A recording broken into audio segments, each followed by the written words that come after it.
Ndugu waamini, tumsifu Yesu Kristo. Milele amina. Kristo. Mada yetu ya leo tunajadili juu ya hekima itokayo kwa Bwana.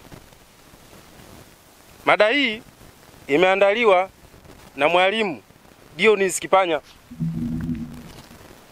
Hivyo basi, karibuni kwa majadiliano.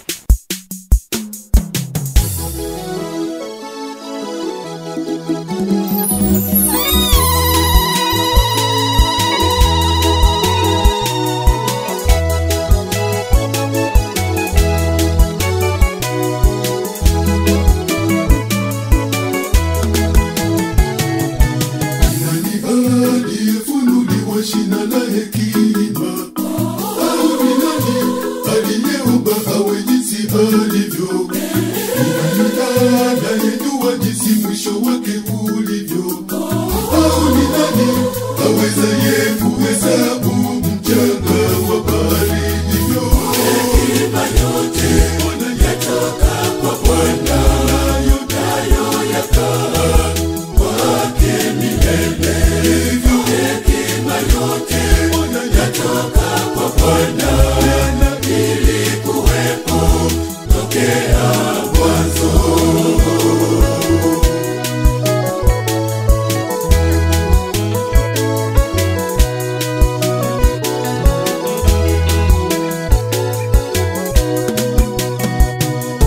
Tazama jua lipendezavyo nyakati za mchana, tazama mwezi nazo nyota nyakati za usiku.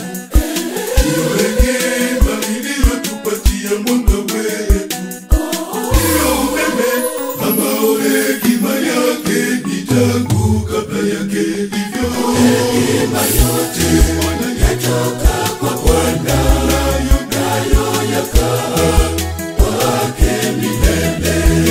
Hekima yote yatoka kwa Bwana, ili kuwepo tokea mwanzo.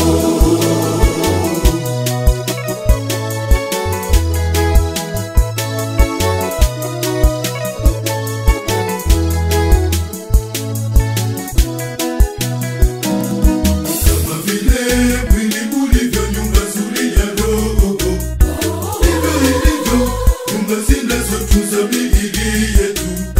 Ndege wakarukaruka juu wakimsifu Mungu, hapo ndipo tukapata usafiri wa ndege angani juu. Hivyo hekima yote yatoka kwa Bwana, nayo yakaa kwake milele.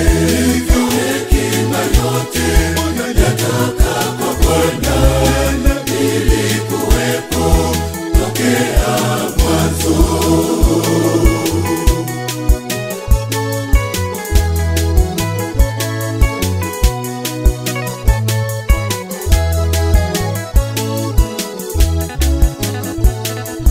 Tumboni mwa samaki na alisafiri vyema, ndiyo hekima tunayoitumia hivi leo.